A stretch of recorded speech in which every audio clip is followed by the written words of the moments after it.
बेटा आप दीते ना आगे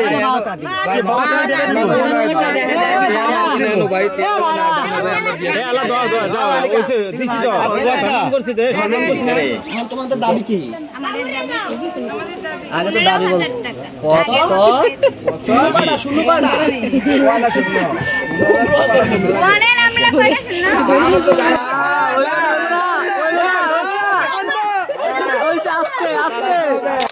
আজকে আমরা সবাই যাচ্ছি রায়হানের বিয়েতে।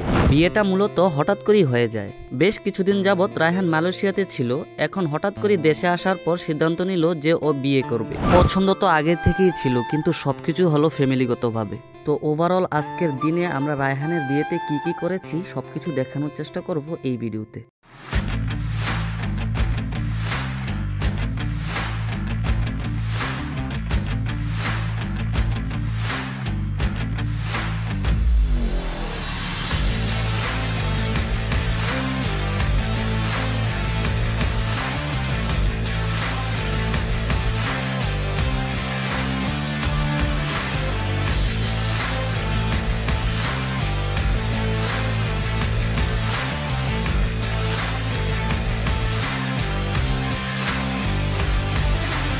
রায়হানের বিয়েটা ছিল মূলত ইলিয়েটগঞ্জে, যেটা গৌরীপুর থেকে একটু সামনে। এলাকাটা অনেক বেশি সুন্দর ছিল, সেখানে অনেক বেশি মাছের প্রজেক্ট ছিল। এলাকাটা যদিও সুন্দর, কিন্তু আমরা অর্ধেক রাস্তায় নেমে যেতে হয়েছে। গ্রামের রাস্তা তো একটু বেশি চিকুন, সেখান দিয়ে প্রাইভেট কার যেতে আসতে পারে না। কি আর করার, তাই আমরা হেঁটেই রওনা দিলাম বিয়ে বাড়ির উদ্দেশ্যে। প্রায় 10-15 মিনিট হাঁটার পর অবশেষে চলে আসলাম আমরা গেটের সামনে। আর গেটে ওনারা যা চাঁদাবাজি শুরু করে দিয়েছে, বাবারে বাবা। যখন আমরা জিজ্ঞেস করি চাহিদা কত, একজন তো বলেই বসে। বাবারে বাবা, কোনো মতে গেটের ঝামেলা সেরে আমরা চলে আসলাম স্টেজে। আর রায়হান আমাকে বলতেছিল, বন্ধু তুই আমার জুতাগুলো দেখিস, আশেপাশে যে পরিমাণ চাঁদাবাজেরা বসে আছে, কোন সময় জুতা আটকিয়ে বলে যে চাঁদা দেন, কোনো কিছুই তো বলা যায় না। আর এদিকে জুবাইর তো বলতেছিল, খেতে যদি না পারি সব পকেটে ঢুকাবো।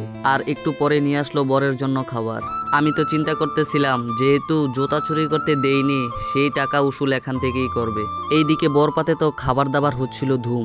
একটু পরেই বরের হাত ধরে সবাই বসে আছে। সবাই বলতেছে টাকা না দিলে হাত ধোয়ানো হবে না। ভাই রে ভাই, এখানেও চাঁদাবাজি। অবশেষে টাকার বিনিময়ে হাত ধোয়ানো হলো। আর সবার খাওয়া দাওয়া শেষ করে কাজী সাহেব আসলো এবং বর কনে দুজনকেই কবুল পরিয়ে বিয়ের কাজ সম্পূর্ণ করলো। আর বিয়ে পরেই ওদের জন্য আমরা দোয়া করলাম। আপনারা ওদের জন্য দোয়া করবেন যেন ওরা সুখে শান্তিতে বাকিটা জীবন পার করতে পারে। বিয়ে তো আলহামদুলিল্লাহ শেষ, কিন্তু ওনাদের চাঁদাবাজি এখনো শেষ হয় নাই। মিষ্টি মুখ করার সময় বরের হাতে মিষ্টি লাগিয়ে বলতেছে টাকা না দিলে হাত ধোয়াবো না। কি একটা অবস্থা। যাই হোক, এখানের ঝামেলাও শেষ করে আমরা বর কনেকে নিয়ে চললাম আমাদের বাড়ির দিকে। প্রথমে তো ভিডিও করার কোনো ইচ্ছেই ছিল না, কিন্তু ভাবলাম এটা রায়হানের জীবনের একটা গুরুত্বপূর্ণ দিন, তাই আজকের এই সুন্দর মুহূর্তগুলোকে ভিডিও করে স্মৃতি হিসেবে রেখে দিলাম। তো ভিডিওটি কেমন হয়েছে অবশ্যই কমেন্ট করে জানাবেন। ধন্যবাদ সবাইকে। আসসালামু আলাইকুম রহমতুল্লাহ।